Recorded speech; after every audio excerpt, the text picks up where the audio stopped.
மூணாவது நாலாவது விஷயம் என்ன அப்படி சொல்றாருன்னா, கண்ணின் மணியை போல காத்து வந்தார் அப்படின்னு சொல்லி. இந்த வசனத்தை நம்ம பார்த்தோம் அப்படின்னா இதுக்கே ஒரு 10 நிமிஷம் ஆயிரும். அடுத்த வசனம் வாசிங்க.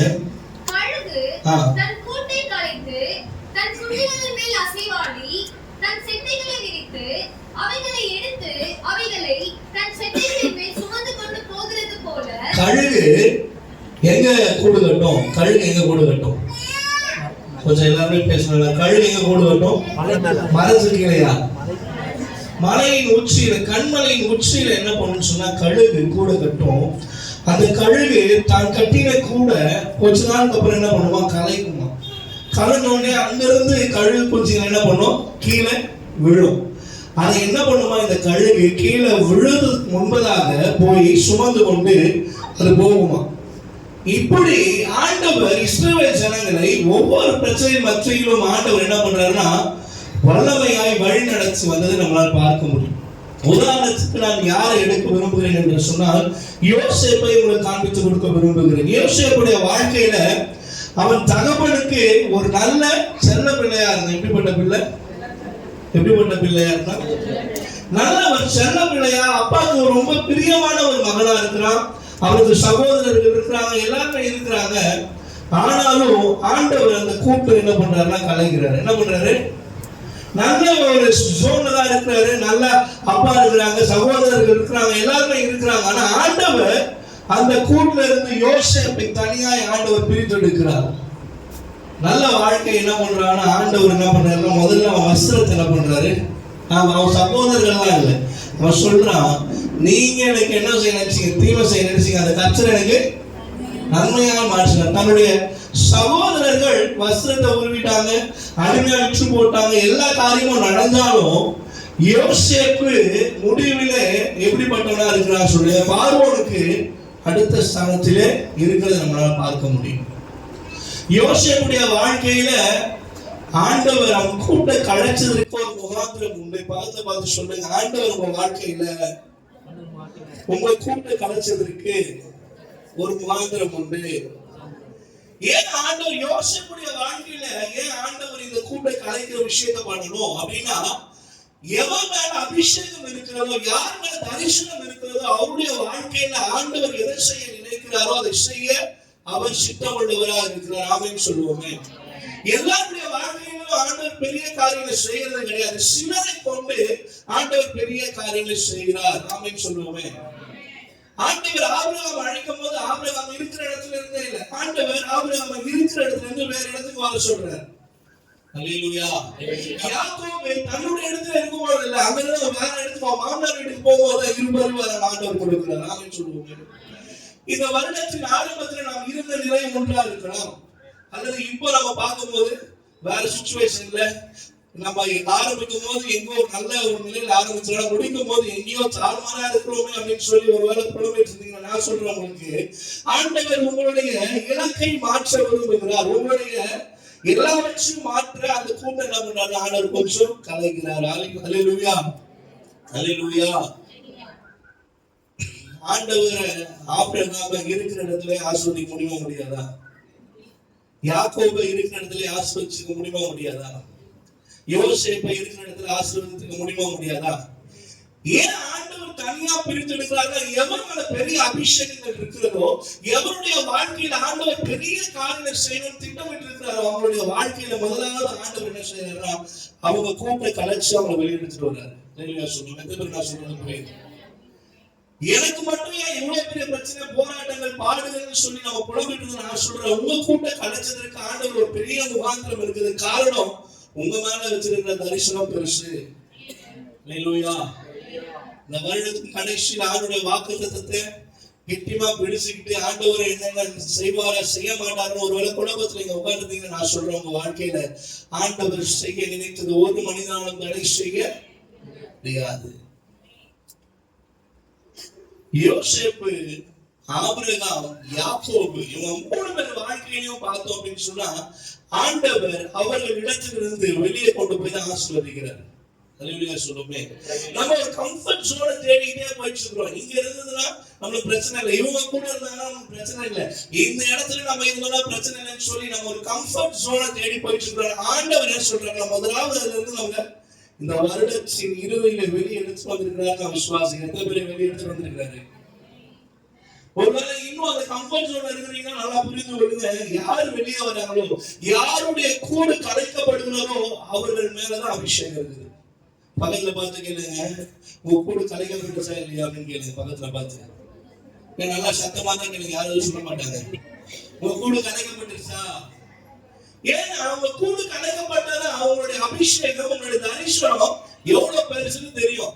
ஆமென், ஆமென்.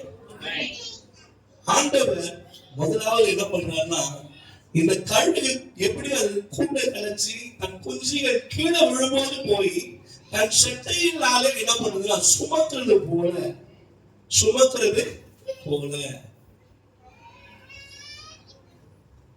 ஆண்டவர் யோசேப்ப எகிப்து காமிச்சுட்டு பார்த்துட்டு சந்தோஷமா இல்லை. அல்லேலூயா. அவனை சுமந்து கொண்டு போய் பார்வோனுக்கு அடுத்த ஸ்தானத்திலே நிலைநிறுத்துகிறார். ஆமென் சொல்லுவோமே. நாம் அடிமையாய் போவது முழுசா சாவர வரைக்கும் அடிமையாய் அல்ல. ஆண்டவர் ஒரு குறிப்பிட்ட காலம் வைத்திருக்கிறார். அதன் பின்பதாக அந்த பார்வோன் ராஜாவுக்கு அடுத்த ஸ்தானத்திலே ஆண்டவர் நம்மை நிறுத்துவதற்காக இந்த காரியங்களை செய்கிறார். விசுவாசிக்கிறீங்க? ஆமென். இந்த 2024 முழுவதும் நீங்கள் பட்ட பாடுகள், போராட்டங்கள், பிரச்சனைகள் எல்லாத்துக்கும் ஒரு முடிவு என்ன தெரியுமா? ஆண்டவர் உங்களை விசேஷித்த தரிசனத்தினால், அபிஷேகத்தினால் நிறைத்ததினாலே உங்கள் குடும்பங்களின் கூடுகள் கலைக்கப்பட்டிருக்கிறது. நீங்க எதிர்பார்த்த காரியம் தடைப்படுறதுக்கு காரணம் என்னன்னா, ஆண்டவர் உங்க மேல ஒரு பெரிய அபிஷேகம் வச்சிருக்கிறார். அல்லேலூயா சொல்லுவாங்க. இப்படி ஆண்டவர் கூடு அழைச்சிட்டாரு. ஆனா அந்த கழுகு தன் குஞ்சிகளை சுமக்கிறது போல, அடுத்த வருஷம் வாசிங்க 12வது வருஷம், கர்த்தர் ஒருவரே அவனை வழி அழைச்சினார். நல்லா புரிந்து கொள்ளணும். இவ்வளவு பிரச்சனை ஆபிரகாம் வாழ்க்கையில, யோசேப்பு வாழ்க்கையில, யாக்கோபு வாழ்க்கையில வந்தாலும் கர்த்தர் ஒருவரே அவனை வழி நடத்தினார். அந்நிய தேவர்கள் அவனோடு இல்லை. இன்னைக்கு நம்முடைய வாழ்க்கையை நாம் அதை சொல்ல விரும்புகிறேன். அநேக பிரச்சனைகள், போராட்டங்கள் மத்திய நாம் கடந்து சென்றாலும் நம்மளை நடத்துகிறவர் யாருன்னா கர்த்தர் தான் நடத்துறாரு. அல்லேலூயா. பக்கத்துல பார்த்து சொல்லுங்க, உங்களை நடத்துற ஒரு கர்த்தரா அந்நிய தேவர்களா? நீங்க 2 பேராவது பார்த்து கேளுங்க. பக்கத்துல சீக்கிரம் டைம் முடிக்கணும். கர்த்தர் ஒருவரே அவனை நடத்தினார். வசனம் தெளிவாய் சொல்லுது, கர்த்தர் ஒருவரே இஸ்ரவேல் ஜனங்களை வனாந்திரத்திலே நடத்தினார். ஆமென் சொல்லுவோமே. அவர் வனாந்திரத்திலே சாப்பாடு இல்லாதபோது வானத்திலிருந்து ஆண்டவர் சாப்பாடு கொண்டு வருவார். ஆமென் சொல்லுவோமே. அவர்கள் தண்ணீர் சொல்லும்போது ஆண்டவர் கண்மலை பிறகு தண்ணீர் கொடுக்கிறார். ஆமென் சொல்லுவோமே. இதெல்லாம் வெஜ்ஜா சாப்பிட்டு போற அடிக்கிற ஆண்டவர் அதையும் மாத்தி நான்வெஜ்ஜா கொடுக்கிறார் வனாந்திரத்திலே. ஆமென் சொல்லுவோமே. இப்படி ஆண்டவர் அவர் ஒருவரே தம்முடைய ஜனங்களை நடத்தி வந்தது போல, என்னைக்கு நீங்களும் நானும் பாவம் என்ற அடிமைத்தனத்திலிருந்து நாம் வெளியே வந்தோமோ, அந்த நாள் இருந்து இந்த நாள் வரைக்கும் கர்த்தரே நம்மை நடத்துகிறாராம். ஆமென் சொல்லுவோமே. எத்தனை பேர் கர்த்தரே நடத்துறார் விசுவாசிக்கிறீங்க? நம்மளை கர்த்தரே நடத்துறாரு அப்படின்னா அதுக்கு என்ன ஆதாரம்னா, முடிவுல நம்ம திரும்பி பார்த்து சொல்ல முடியும், கர்த்தர் எனக்கு தீமை நினைத்த எல்லா காரியங்களையும் நன்மையாய் முடிய பண்ணுகிறார் அப்படின்னு சொல்லி. அல்லேலூயா. ஆதியாகமம் 50:20 எடுத்து வருது, வாசிங்க. நான் முடிக்கிறேன்.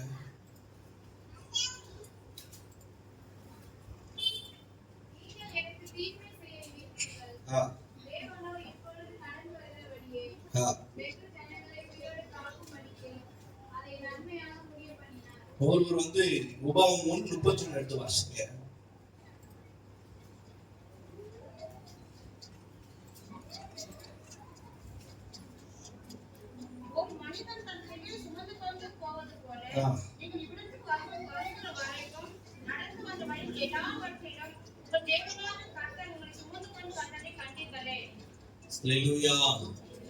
அவர் நம்மை சுமந்து கொண்டு வந்தார். ஒரு தகப்பன் தன் பிள்ளையை சுமக்கிறது போல அவர் நம்மை சுமந்து கொண்டு இந்த 2024 ஆண்டவர் நமக்கு என்னை சுமந்து கொண்டு வந்தார்னு சொல்றோம். வைத்துருங்க.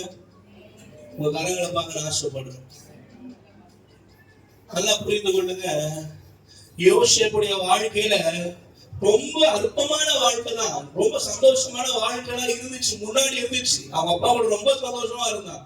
ஆனா எல்லாம் தலைக்கீழ மாறி கூடு கலைக்கப்பட்டு ஒரு அனாதையை போல அந்நிய தேசத்துல அடிமையா இருக்கும்போது யோசேப்பு ஒரு வார்த்தை சொல்றான், நீங்க எல்லாரும் எனக்கு தீமை செய்ய நினைச்சீங்க, ஆனா கர்த்தரோ அது எல்லாவற்றையும் எனக்கு நன்மையாய் முடிவு பண்ணினான்னு சொல்றான்.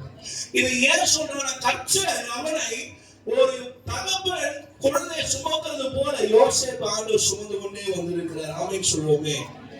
நீங்கள் படுகிற உபத்திரவத்திலே ஆண்டவர் உங்களை சுமக்கிறார் விசுவாசிக்கிறீங்களா? ஆமென் சொல்லுங்க. நீங்கள் படுகிற கண்ணீரின் பாதையில கர்த்தர் உங்களை சுமந்து கொண்டு போகிறார் என்று விசுவாசிக்கிறோம். ஆமென் சொல்லுங்க.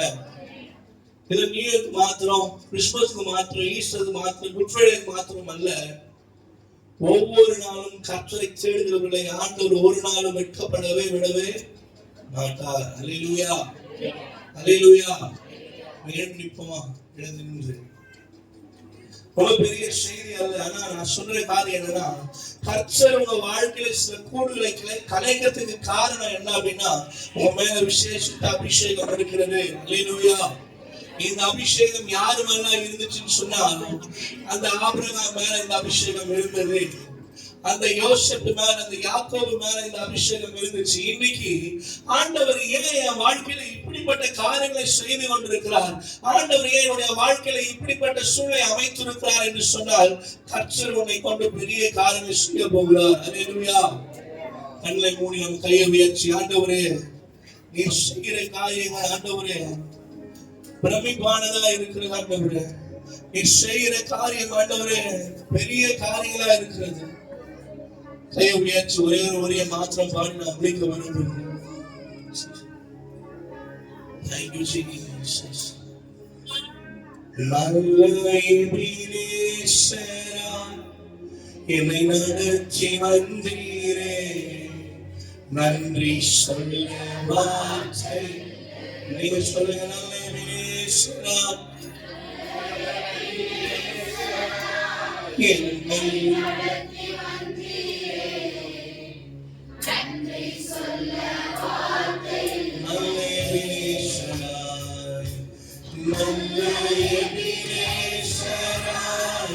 Baby.